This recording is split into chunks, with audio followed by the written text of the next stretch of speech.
as a group of officials, our officiating fraternity is getting very old, and we need some young officials to get involved, and because.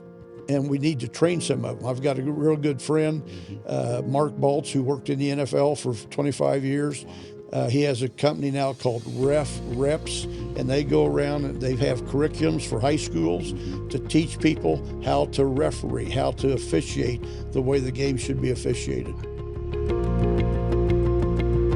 Welcome to the JC Barnett podcast, where we bring you real conversations about community, leadership, faith, empowering the next generation. I'm your host, JC Barnett, and together we'll explore stories that inspire growth in life. Today's episode is proudly supported by the JC Barnett School of Jump Shooting, the Lady Stars Basketball Organization, and JC Barnett Jr., investing in young people and leaders to reach their full potential. Let's get right into it today. Mr. Mark Masariu, how are you, sir? I'm good, JC. Nice to see you. Wonderful to see you as well. It's going to be extremely difficult not to call you Mr. Masariu. Well, you can. The formalities, we don't need formalities. Right. Can you believe it? It's been about 22, 23 years ago. I met you in summer school gym. I decided I wanted to take 2 years of summer school gym versus 2 years of in school session gym. I don't know whether it was the weirdness of the shower situation or not, but those 2 summers of summer school gym with you and many other great teachers were incredible. We had a great time, and I'm glad we did that in the summer. I think it was mostly because of the girls didn't want to swim and get their hair messed up. Yeah. But we got to play outside with Mr. Stucker, myself, and Tana Goad, and we just really had a good time. Played a little tennis, played a little bicycle, played softball. Yeah. It was really fun. I enjoyed. And you and I and Tana, we used to compete against each other all the time, so that was good. You really introduced me to the sport of tennis.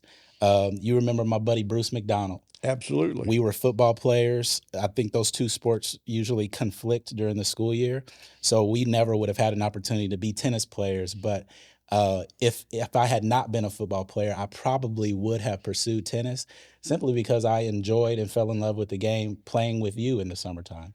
It was 2 versus 1. You remember that? Me and Bruce against you, and you were still spanking our butts. Well, I'm sure. I don't remember who the tennis coach was back then, but I know Mr. Collane was at one time. Okay. And then Coach Hall took over after that. Yeah. And Coach Hall would take every athletic kid that wasn't playing football, get out on the tennis court. Wow. And they had that runner-up season. I forget what year it was with Michael Mygrant and Travis Taffler and those guys. So. Before we get too far into this, I want to congratulate you on all your awards and all the things you're doing in the community, because you're a very outstanding individual. I've always liked you ever since those summer school days, and you're doing a tremendous job for Kokomo, Indiana, and the youth and everything here. I want to congratulate you on that. Thank you so much. That really means so much coming from you. You're a special guy, and I'm thankful for our relationship. Thank you.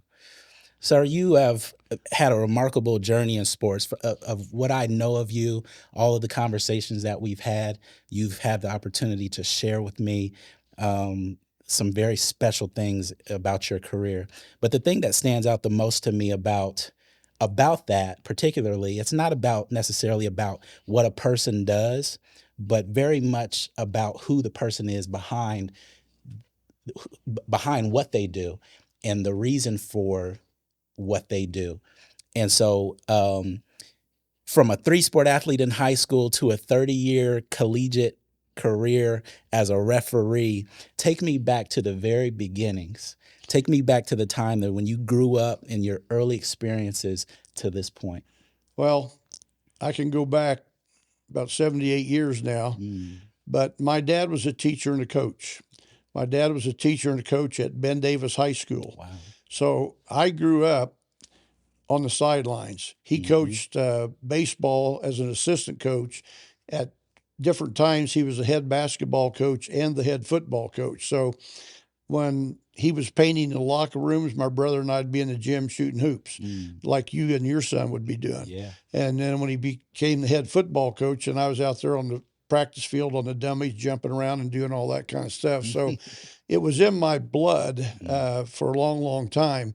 And quite honestly, that's the only thing I ever wanted to do. I never had a desire to be a cowboy or a policeman or a fireman. I always wanted to be a teacher and a coach, and I wanted to follow in my dad's footsteps. So that's kind of how it got started. Yeah.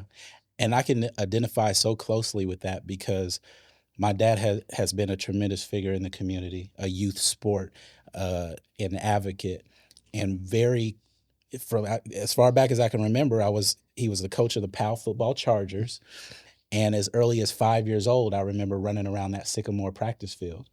And so being able to watch a great example in my father be a coach, be a mentor, be somebody who always was very welcoming to young people into his space and even into his home, including my friends. That was something that I myself gravitated to and very much acquired that as far as wanting to impact young people and coach young people and be a mentor. So I agree completely. Well, I still remember back in those days, some of the kids that played for him back, Donnie Poole, Larry Pratt, Norman Buckrop, Gene Wise. And I mean, I was just a little kid running around like your son, following you around. And I still remember those guys back in the day. Yep. Now, Ben Davis wasn't the same size school back then that it is now, but it was still Marion County and playing all those good schools. So it was a good program. Wow. Speaking of some of the guys that I remember, one of those individuals who, as a matter of fact, is getting ready to be inducted to Howard County Sports Hall of Fame, Herman Fowler. I remember him being a Powell football player for my dad. And so it's just incredible to see time go by and to just the place we're at in life now. It's a very, very cool thing. You were a standout player and athlete at Danville High School and even played football for Indiana State. That is something that I was unaware of until I did some research. Before injury kind of cut that a little bit short, how did you handle some of the setbacks that you've encountered in your life from a personal standpoint, but also as an athlete, and what helped give you some new direction? Well, I went to Indiana State. I wasn't on scholarship. My coach took me down there and introduced me to the coaches on a Saturday and whatever. But when I came out, freshmen were not eligible back in the day. Wow. And so the first time we had football practice, they had all the quarterbacks line up and lead calisthenics. Well, there was 18 of us. So I looked around, I'm thinking, these two are on scholarship. I'm not on scholarship. Maybe I should look elsewhere. Not elsewhere, but at different positions. So I ended up being a defensive back. And I ended up, the very last practice of the year, they kept several of us out for the varsity. And I got dislocated my shoulder on the Wednesday of basically the last hard practice. And I was in the hospital and had surgery back in the Neanderthal days before sports medicine is what it is today. And so I actually got an infection, a staph infection. I was in the hospital for 11 days while I was in there. And I went back out for spring ball later after that just to see what would happen. And I hadn't lost my desire, but I still wasn't getting a scholarship. And I thought maybe it's time just to close the bag and be done with it. But it was a decision that I made. I was comfortable with it. I didn't think about it that much because I was still close to a lot of the teammates. Matter of fact, Tom Gaddy was down there, and so there were a couple of Kokomo guys that were at Indiana State when I was down there. Okay. Pat Kubley was a swimmer down there who graduated from Kokomo High School years ago. Nice. And so you came here in 1975. Prior to that, mention briefly where you were at before that point. It's a funny story.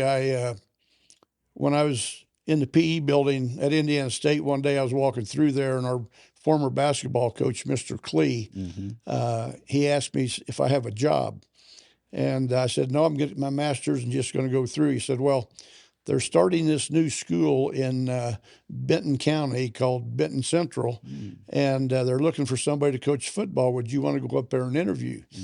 I said, yeah, I'll go up there and do the interview. So he really set me up big time. Wow. So I went up there and interviewed, and he said, by the way, he said, I've got this friend up there. His name's Dan Patch. He said, ask and see how Dan's getting along when you up there during the interview. So you're trying to be suave and debonair and think everybody, you know what's going on. Right. So I said to the principal, who was Jack Hart at that time, and Tom Allen, whose son was the football coach at IU recently and been Penn State. Now he's at Clemson. I said, Mr. Clee wanted me to ask about Dan Patch. How's he doing? And I mean, they just rolled because Dan Patch was a horse. And his barn is in Oxford, Indiana. It says, home of Dan Patch, 155. And I mean, of course, Wow. I had egg all over my face back in there. Right. And that thing has taken on a story itself. So whose horse was Dan Patch? I don't know whose horse it was, but he was a world-class. I can't remember if he's a pacer or trotter, but I could show you pictures on my phone where it's the home of Dan Patch. Wow. There's a Dan Patch Cafe, and a couple of my friends have called me a couple of years ago and said, hey, Maz, they're having the Dan Patch Steaks over at Anderson. You know, Dan Patch would be 125 now. It's just, I was embarrassed, but it probably helped me get the job. Yeah. And so you got here in 1975, and you spent decades teaching, coaching, and helping lead Hayworth and Kokomo high schools. What made education, and you mentioned this a little bit earlier, but what made education and mentorship such an important part of your life? First of all, my high school coach called me and said, he's coming to take this Hayworth job. I had just bought a new house, or not a new house, bought a house in Benton County, and he called and said, hey, would you come over and coach football with me? So I had the for sale sign in the yard the next day. And so I got here because of I was the last quarterback he had at Danville. My senior year was his last year. And like I said before, my dad was a teacher and a coach. I was kind of never had anything else I wanted to do. I wanted to do that. And so the opportunity to go to Benton Central presented itself. And the thing about Benton Central was we had the parents had never played football before. So we didn't have any tradition. So we had to build this whole thing and teach kids how to play football and how to do different things. And so we actually, the last year that I was there before I came here, we ended up being 7-3 and winning or tying for the conference championship. So that was very good. I enjoyed that. But the only thing I wanted to do was teach and coach. There was never anything else I had in my mind. So when I had the opportunity to come over here, my first thought was I'm coming from a smaller school to a bigger school at that time. We had about 1,900 kids at Hayworth at that time and about 1,600 at Kokomo. I thought this is going to be my opportunity to coach some bigger, stronger, faster type kids. And it kind of worked out that way. Wow. That's great. Your transition from coaching to officiating is quite a unique situation. That is not a path that many people go from coaching to officiating, at least as far as I know. What really drew you to getting into the world of officiating, and what did you come to love the most about that role? Because you had quite an extensive career. Well, I have to go back to my dad again. Dad was an official. So when he wasn't coaching, he was officiating. And back in the day, I would go with him to watch him referee certain games. I got to go to watch Oscar Robertson play a couple times. When Ray Crow was the coach at Attucks, Dad in that coaching fraternity in the Marion County, so he'd referee. So I saw Oscar Robertson play several times. He'd go down to Terre Haute, and he had Terry Dischinger, who played at Terre Haute Gersmeyer. And then, of course, Terry goes to Purdue, becomes an All-American. Of course, Oscar, everybody knows Oscar. So that having watched my dad do that, that's just what I wanted to follow my dad. I wanted to do that. Yeah. I never ever dreamed that it would turn out like it did. I mean, I was happy working high school ball and that type of thing. But as I worked, people said, you've got an aptitude for this. You can handle this. Yeah. And so that's when I started thinking, okay, let's look. And so I ended up going to some of those camps in the summer and got picked up at different places. Right. And you've officiated at nearly every level: high school, sectionals, Big Ten basketball, even McDonald's All-American game. When you think about those experiences, what moments stand out the most and are memorable? And furthermore, what temperament do you find, not temperament, that's not the right question that I want to ask. Did you find that also as an official that you could relate more to the coach after being a coach? And how did you operate as an official having that understanding? That's so observant on your part because I felt like in my case, I had been a player. Yep. I have been a coach. I could understand if a coach or a player think the referee's not doing very good. So I was fairly lenient, Yeah. So if I thought a coach, and I would listen to a head coach, but I'm not going to listen to an assistant coach. Yeah. But the other thing I've always thought about when it comes to officiating, somebody refereed my games. Somebody had to be around on Friday and Saturday night so I could play. Right. And so this, in my estimation, was a way to give back to the younger generation so they could play the games.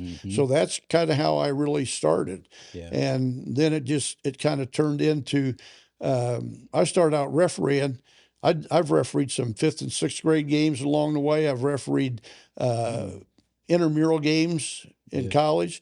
I got paid $1.25 a game, and I'd work 5 games a night. Wow. And then I would get rewarded because I could work Saturday scrimmages for the varsity Indiana State, and they would give us games. So when I was a young guy in college, I had Indiana State and Purdue, Indiana State and Butler, Indiana State and Illinois, Indiana State and Evansville, and people like that. Yeah. And when at Indiana State that time, the Big Ten was assigning those referees. So when those referees would come in and work the varsity game, I would pick their brain. What did you see? Can you help me? Yeah. And I would take constructive criticism. Yes. And that's you kind of network. And these guys would give me tips, what you should do and shouldn't do.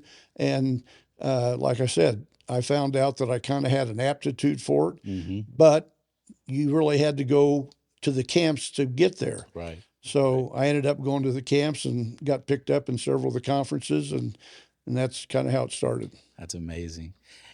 And so at all those different levels that I mentioned, I'm sure that you've had some very memorable moments, which you're more than welcome to share that with. But I just want to let the audience know, if they're not already familiar with the movie Blue Chips, this gentleman right here played such a great part in the very beginning of that movie. If anybody remembers Nick Nolte kicking that ball up into the stands, this gentleman escorted him out of the gym. What can you offer in reference to the memories of that? There are so many stories I could tell you. We don't have the time. Yeah. But Coach Knight was there before the game, and he'd played golf in that area, and he was kind of sunburned on his face. Well, Dick Vitale was there, and Dick Vitale came up behind Bob Knight and kind of, he wasn't expected, slapped him on the back. Hi, General, how you doing? Coach Knight turned around, pushed him down on the floor. Wow. And that's how we started. And so when we went out on the floor, he was actually going to leave. Coach Knight was not going to stay. He wasn't going to If it hadn't been for Nick Nolte and those other guys, I wish as a senior moment here, I can't think of the guy's name that Knight loved that coached on that team that used to be at California. But anyway, he went to Knight and said, come on, Coach, you're here. Because Knight was going to take the team and just leave. There had been no game. Wow. And Cheney was out there on that floor. Yeah, you know, Bobby Hurley and Keith Smart and a bunch of those guys were on that team. Yeah. So Matt Painter was on one of those teams. So I refereed Thursday night and Friday night and Saturday night. They took Thursday night and Friday night, combined that into one team, and then Rick Pitino was up there on Saturday. Yep. I'm having my senior moment again. It's all right. The guy that just died was a coach at Iowa and Southern Cal, who also had Martin Luther King's speech. He was there on Monday night. Wow. And he just donated. He graduated from Villanova, and he has the speech that Martin Luther King wrote and gave it to Villanova just recently. Wow. I'm going to have to look that up. Yeah, well, I should know his name, but we call timeout and I can tell what it is. But anyway, that's okay. It was really fun because, and everything was free. Cokes were free, hot dogs were free, and we played the game, and the guy that wrote the game was a guy named Ron Shelton. He wrote the script 10 years before we ever filmed it. Wow. So during this game, they told us, call the game the way you see it. We've got professional people here we have to protect. So I can edit this any way I want to in the cutting room floor. Yeah. So we just refereed the game.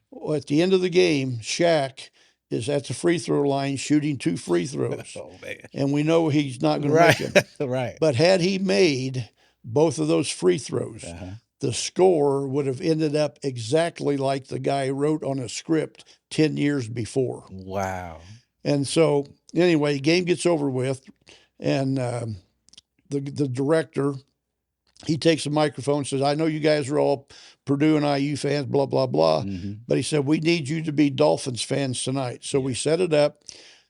Took the ball out of bounds, Penny Hardaway at the 10-second line, and they were going to dribble the ball, and they were going to make a back screen for Shaq, and he was going to roll off the back screen, take the lob, flush it, game over. Yeah. Well, Coach Knight, the way he always wanted to be in control, he just got in their shorts, and they couldn't make the pass.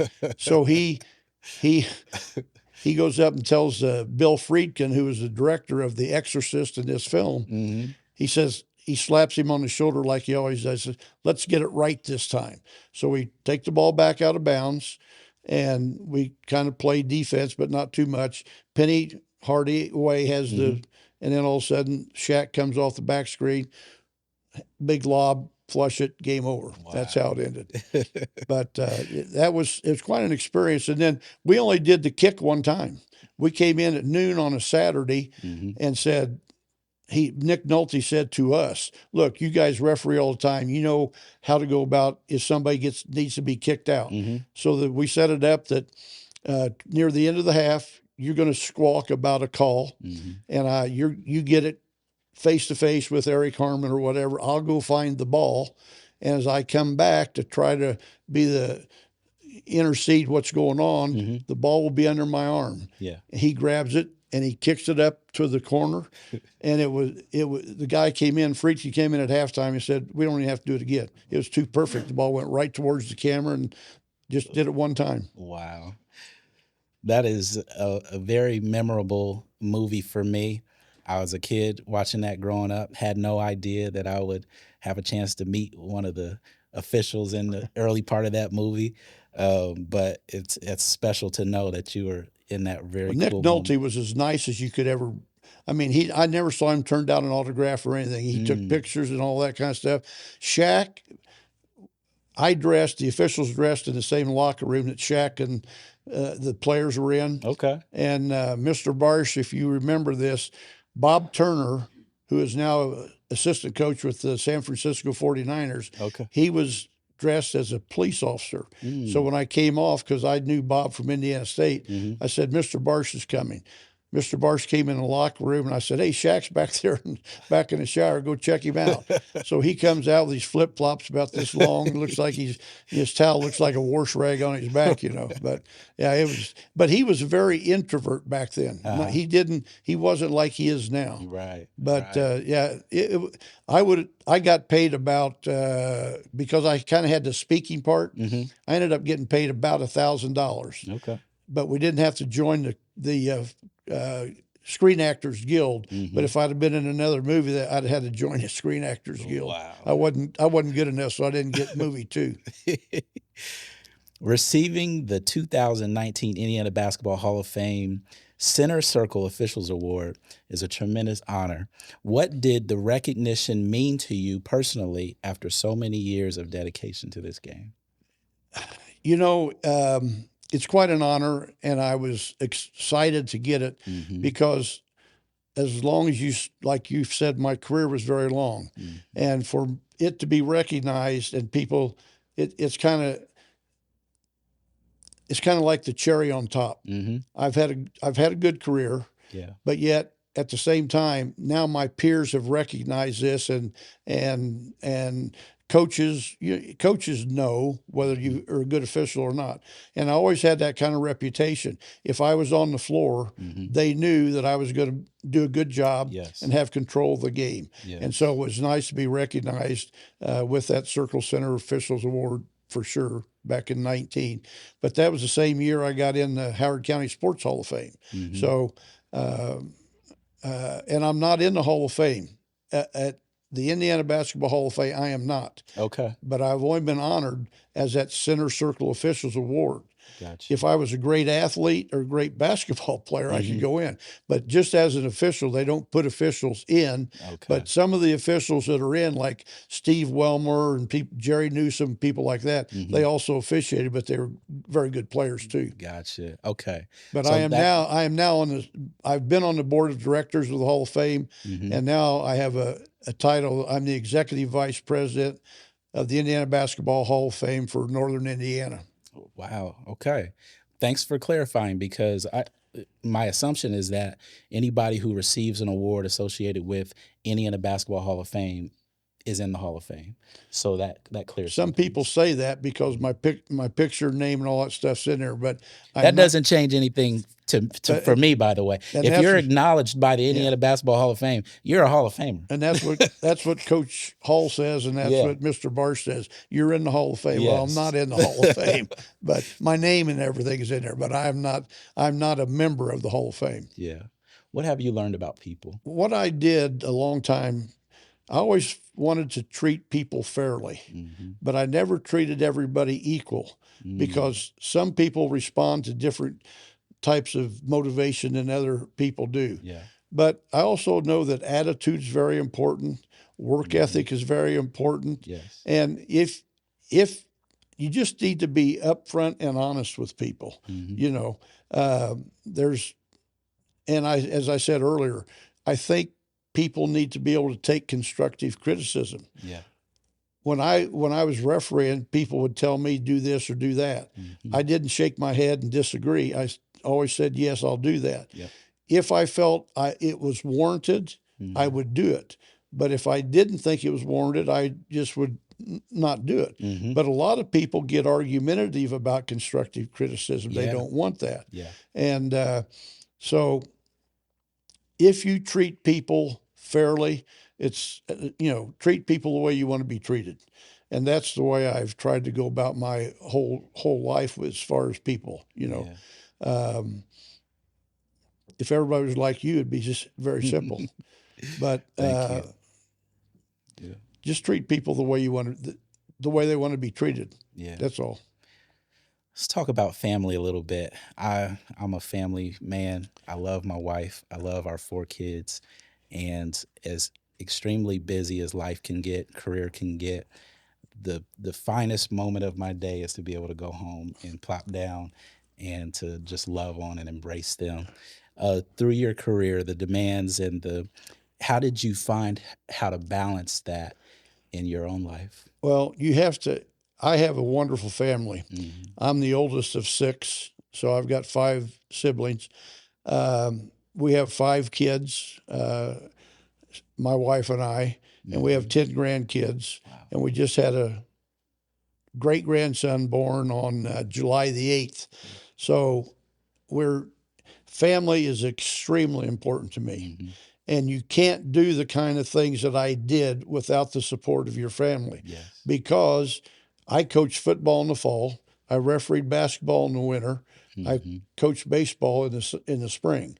So I was gone a lot of the time. Yeah. So that meant somebody had to pick up the slack.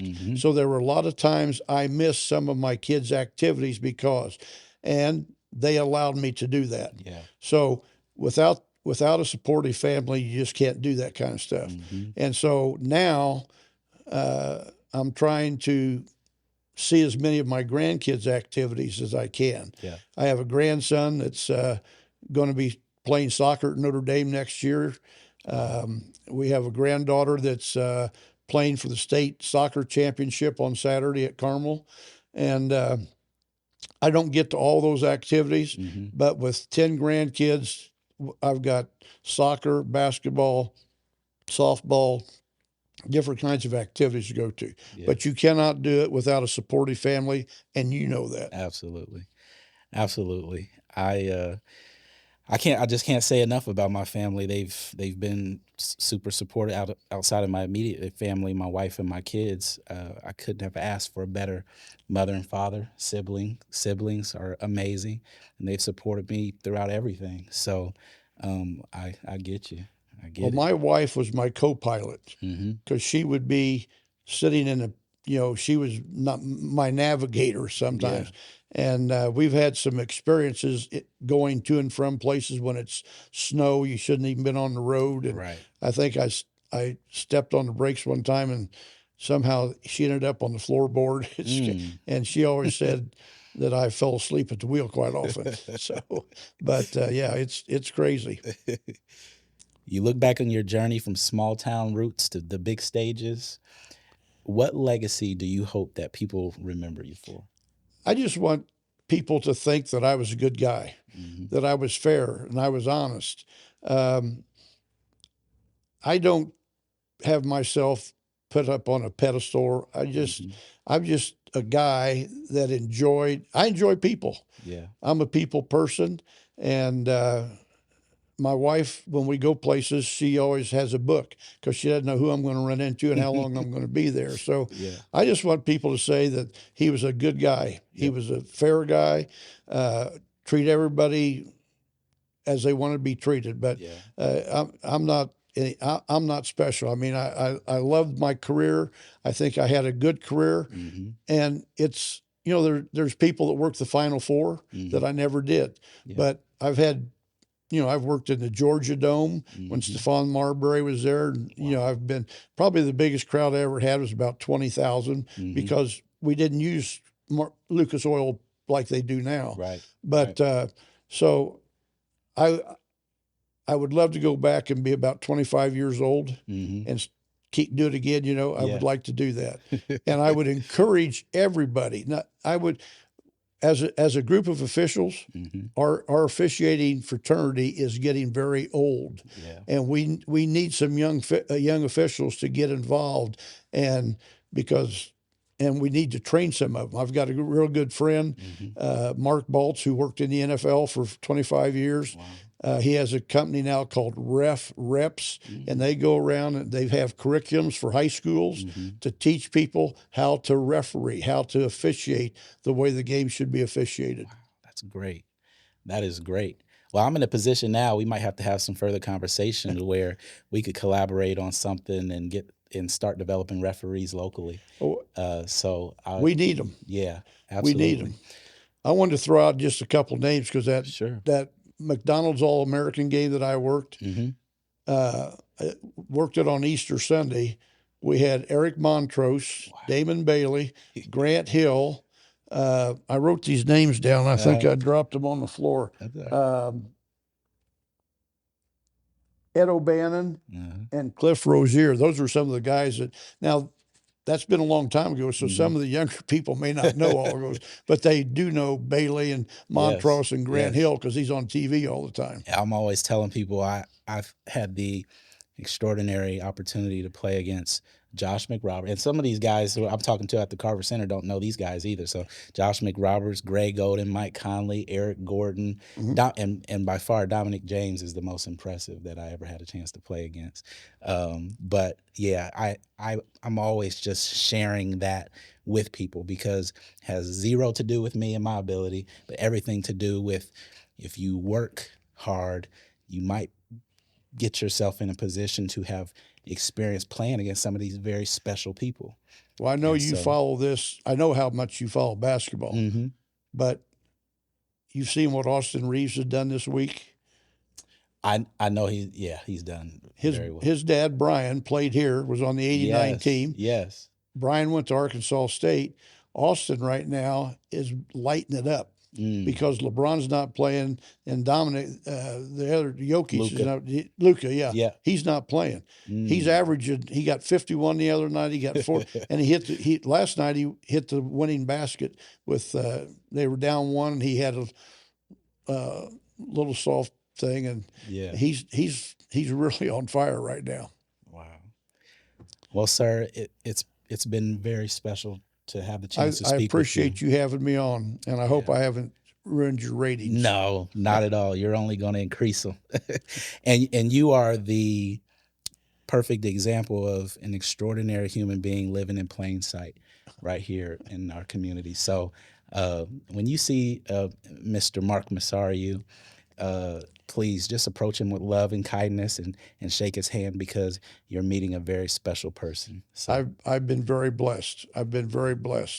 And as you know, it's everybody contributes to whatever I've done. Yep. There's been people along the way that have recommended me, pushed me, and elevated me, and it takes everybody to do that. And I've been very blessed, and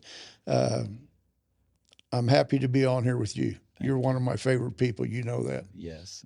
Same for you. Thank you, everyone, for tuning in. Thank you for listening to the JC Barnett podcast. We hope today's conversation sparked ideas, inspired action, and reminded you of the power of community and mentorship. This episode was brought to you by the JC Barnett School of Jump Shooting, the Lady Stars Basketball Organization, and JC Barnett Jr., dedicated to helping young people grow in skill, in confidence, and in character. Don't forget, like and subscribe and share, and join us next time for more stories of empowerment, leadership, and life lessons. Until then, I'm JC Barnett. Thanks you for tuning in.